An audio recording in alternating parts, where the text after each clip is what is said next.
Catastrophism is the theory that the Earth has been affected in the past by sudden, short-lived violent events, possibly worldwide in scope. This was in contrast to Uniformitarianism, in which slow incremental changes, such as erosion, created all the Earth's geological features. Uniformitarianism held that the present is the key to the past, and that all things continued as they were from the indefinite past. Since the early disputes, a more inclusive and integrated view of geologic events has developed, in which the scientific consensus accepts that there were some catastrophic events in the geologic past, but these were explicable as extreme examples of natural processes which can occur. Catastrophism held that geological epochs had ended with violent and sudden natural catastrophes such as great floods and the rapid formation of major mountain chains. Plants and animals living in the parts of the world where such events occurred were killed off, being replaced abruptly by the new forms whose fossils defined the geological strata. Some catastrophists attempted to relate at least one such change to the biblical account of Noah's flood. The concept was first popularized by the early 19th century French scientist Georges Cuvier, who proposed that new life forms had moved in from other areas after local floods, and avoided religious or metaphysical speculation in his scientific writings. History. Creationist interpretations. Christians up until the 19th century held dominant scientific beliefs that were founded on the biblical narratives of creation and the universal flood. Other ancient flood myths have been discovered since then, explaining why the flood story was stated in scientific methods with surprising frequency among the Greeks, an example being Plutarch's account of the Ogygian flood. Earth's history was viewed as the result of an accumulation of catastrophic events over a relatively short time period, before the depth of geological time was appreciated. In this way they were able to explain the observations of early geologists within the framework of a short Earth history. Cuvier and the natural theologians. The leading scientific proponent of catastrophism in the early 19th century was the French anatomist and paleontologist Georges Cuvier. His motivation was to explain the patterns of extinction and faunal succession that he and others were observing in the fossil record. While he did speculate that the catastrophe responsible for the most recent extinctions in Eurasia might have been the result of the inundation of low-lying areas by the sea, he did not make any reference to Noah's flood, nor did he ever make any reference to divine creation as the mechanism by which repopulation occurred following the extinction event. In fact, Cuvier, influenced by the ideas of the Enlightenment and the intellectual climate of the French Revolution, avoided religious or metaphysical speculation in his scientific writings.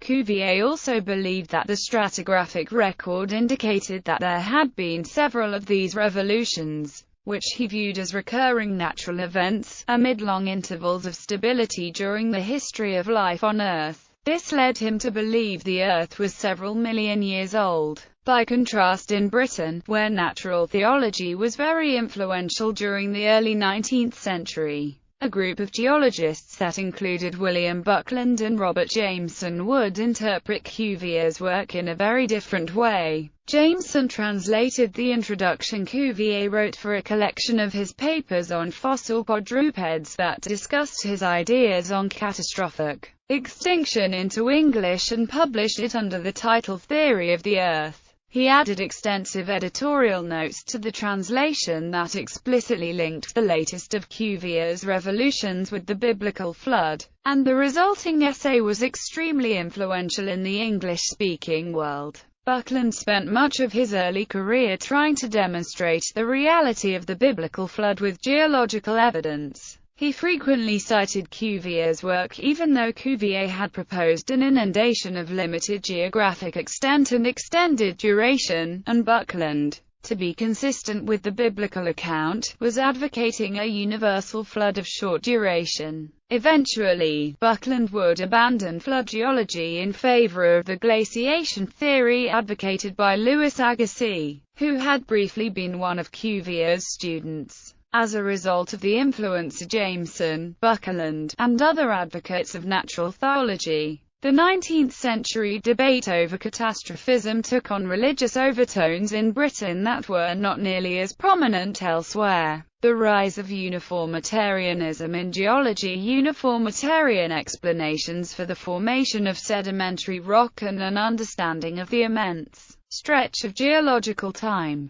or as the concept came to be known, deep time, were found in the writing of James Hutton, sometimes known as the father of geology. In the late 18th century, the geologist Charles Lyell built upon Hutton's ideas during the first half of the 19th century and amassed observations in support of the uniformitarian idea that the Earth's features had been shaped by same geological processes that could be observed in the present, acting gradually over an immense period of time. Lyell presented his ideas in the influential 3-volume work, Principles of Geology, published in the 1830s, which challenged theories about geological cataclysms proposed by proponents of catastrophism like Cuvier and Buckland. From around 1850 to 1980, most geologists endorsed uniformitarianism and gradualism and rejected the idea that cataclysmic events such as earthquakes, volcanic eruptions,